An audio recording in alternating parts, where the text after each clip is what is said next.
El propósito de nuestra investigación es analizar de manera general los principales acontecimientos de la Revolución Mexicana y cómo afectaron la creación de un nuevo sistema institucional con la promulgación de la Constitución de 1917. El contenido que abordaremos sería centrarnos en entender lo que buscaban los grupos revolucionarios y examinaremos los gobiernos de Venustiano Carranza Garza, Felipe Adolfo de la Huerta Marcos, Álvaro Obregón Salido y Francisco Plutarco Elías Campuzano Calles.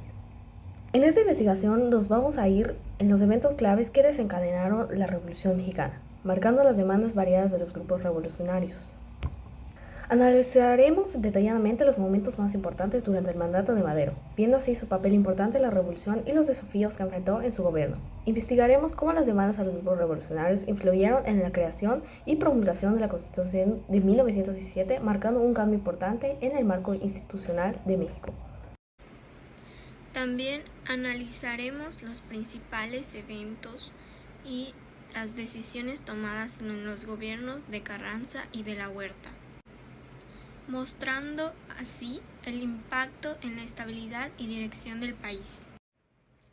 Identificaremos y examinaremos los acontecimientos más relevantes del mandato de Obregón y Calles, considerando su contribución al México postrevolucionario. Los aprendizajes esperados del bloque 1 son importantes, ya que estos nos permiten comprender la evolución histórica de México durante la Revolución.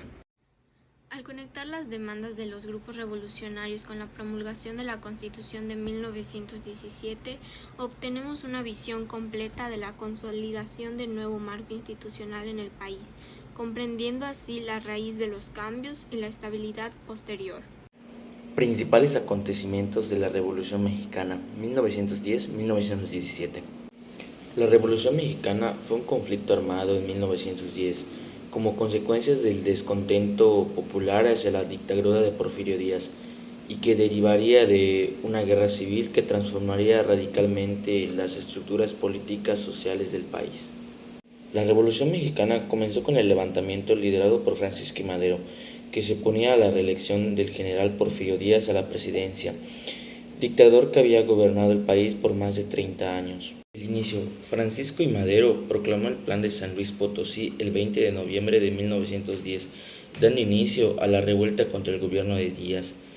Gobierno de Madero. Tras la caída de Díaz en 1911, Madero asumió la presidencia, pero su mandato fue breve debido a la oposición interna. Villas en el norte. Pancho Villa se alzó en armas en el norte de México, combatiendo contra las fuerzas federales y comandando la División del Norte.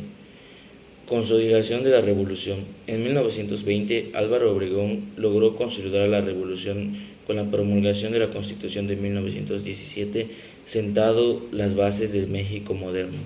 El gobierno de Francisco I. Madero en México, 1911 a 1913.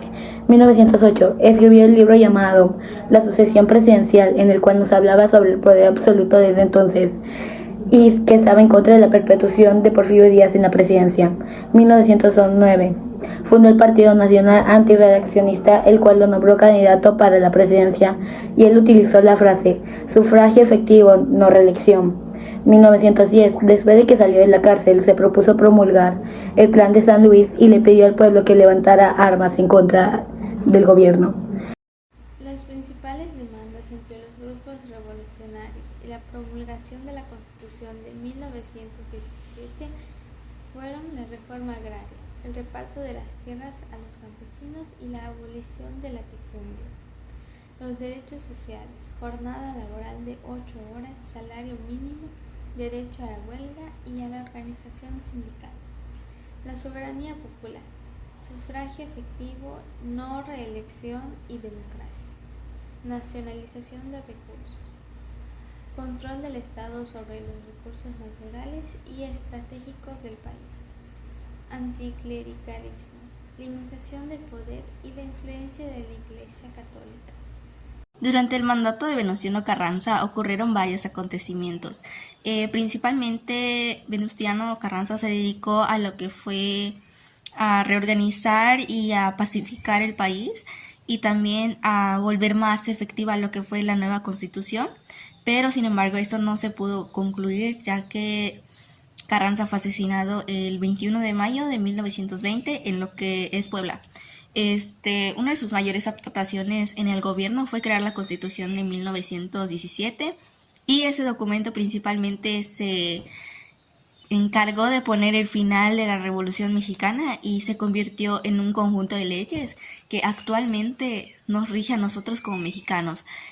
También el objetivo de todo esto era como que corregir los errores que existían en la Constitución de 1857, pero para ello Carranza tuvo que convocar a un Congreso Constituyente en el que se presentaron gente que pertenecía a distintos niveles sociales y las reuniones se llevaron a cabo en el Gran Teatro Iturbide, lo que actualmente es el Teatro de la República ubicado en Querétaro. Bueno, y conclusión, lo que más nos llamó la atención en este tema fue de ver cómo las personas que tenían papeles en el gobierno tenían distintas ideas y propuestas para la mejora del país, buscaban la igualdad, pero sobre todo veían por el bien del país y de la comunidad, y también el dejar una huella significativa para lo que hoy es nuestro presente y también nosotros podamos disfrutarla. Sin embargo, también tuvieron las crisis económicas, políticas y sociales, lo cual ellos trataban de solucionar a su tiempo. De la revolución comienzan con el número de fallecidos que se tuvo, que va entre el 1.000.000 y los 2 millones de personas, contando la emigración a otros países, la hambruna, la disminución de la natalidad y la pandemia de la gripe española desatada en 1918. Se estima que 3.4 millones de personas fallecieron durante este periodo de la historia mexicana. Otro de los cambios más significativos que trajo la revolución permitió a los campesinos poseer tierras y creó una nueva clase de hereditarios. Sin embargo, esto no mejoró la calidad de vida y muchos prefieren migrar a plantaciones en las que se les maltrata y explota, pero que son mejor retribuidos, y muchos otros deciden migrar a Estados Unidos. Gracias a los cambios sustanciales, sociales y políticos de la revolución, las clases desfavorecidas ingresan al Estado a ocupar funciones burocráticas y administrativas. El ejército, plegado a la revolución, también abrió un sistema y captó personal de las clases medias y bajas. Esto dio un crecimiento entre el 50 y el 60% durante el gobierno de Calles. Esto significó un cambio sustancial en la repartición de la riqueza del país. Algunos de los principales factores que estuvieron en contra del gobierno de Francisco I. Madero fueron la oposición de diversos sectores conservadores y militares que se sentían amenazados por sus políticas de democratización y reforma agraria, la falta de experiencia política y de habilidades de liderazgo del propio Madero, la desorganización y la división en su propio partido, así como la presión de grupos económicos poderosos que se vieron afectados por sus medidas reformistas. Adicionalmente, la falta de apoyo popular en ciertas regiones del país y la oposición de la clase media y también contribuyeron a debilitar su gobierno. Sin una constitución, México sería un terreno vulnerable a la tiranía, donde los caprichos de los gobernantes se impondrían sobre la voluntad del pueblo. Las leyes podrían cambiar a su antojo, sin ningún tipo de control o límite, dejando a los ciudadanos a merced de un poder sin restricciones. Los derechos humanos tan arduamente conquistados a lo largo de la historia serían letra muerta.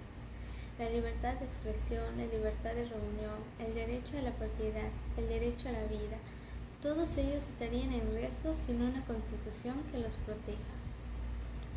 La justicia se tornaría un espejismo. Sin un marco legal sólido, los tribunales serían incansables de impartir justicia de manera imparcial y objetiva. La corrupción y el abuso de poder proliferaría, creando un ambiente de desconfianza e inseguridad. La economía se vería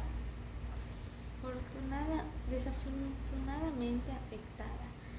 La falta de un marco legal estable discutiría la inversión extranjera y nacional, fragmentando el desarrollo económico y condenando al país a la pobreza y al estancamiento.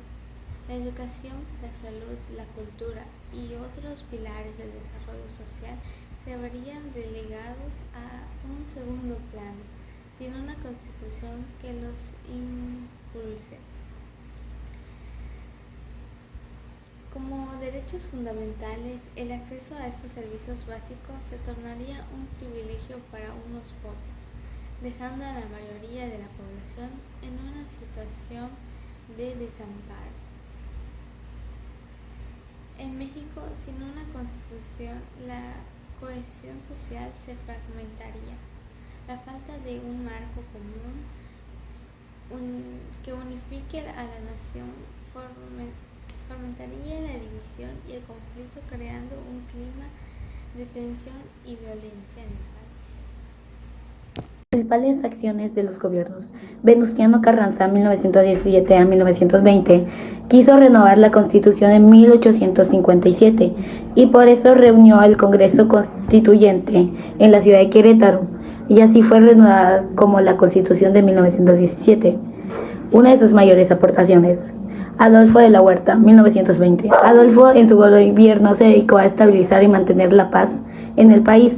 También convocó elecciones generales para renovar el poder legislativo y ejecutivo. Adolfo Obregón, 1920 a 1924.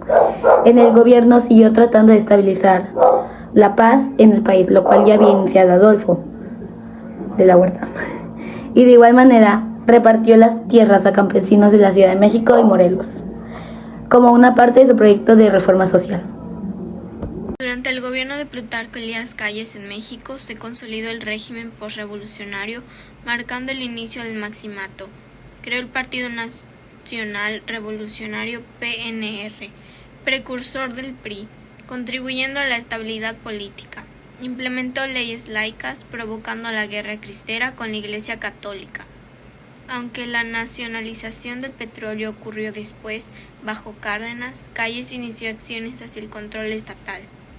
Además, se llevaron a cabo reformas educativas para modernizar el sistema. Su gobierno fue criticado por su estilo autoritario y las tensiones políticas y sociales que surgieron. Con respecto al Maximato, aunque terminó oficialmente con la elección de Lázaro Cárdenas, su legado y las transformaciones institucionales que introdujo perduraron en la historia de México. La práctica de un hombre fuerte en el poder se redujo significativamente después de este periodo. También se redujo la manipulación, pero no en su totalidad, pues aún existen gobiernos que manipulan las elecciones a su favor. Entonces, la práctica no se eliminó en su totalidad después de esto, pero se eliminó la mayoría de esto. Bueno, y para nosotros el aprendizaje más significativo de este bloque 1, desde nuestro punto de vista, fue de que todos, porque nos contaban como que una parte que fueron de mucha importancia para poder realizar este dicho proyecto, y nos contaban como que una parte de lo que sucedía en las diversas etapas de los acontecimientos que sucedían durante el periodo, como por ejemplo la Revolución Mexicana, la Constitución de 1917, etcétera. Sin embargo, creo que el que más es importante, entre comillas, es el aprendizaje número 1, ya que es como que la base de todo, es como que el inicio del proceso que se mencionó anteriormente en el documental.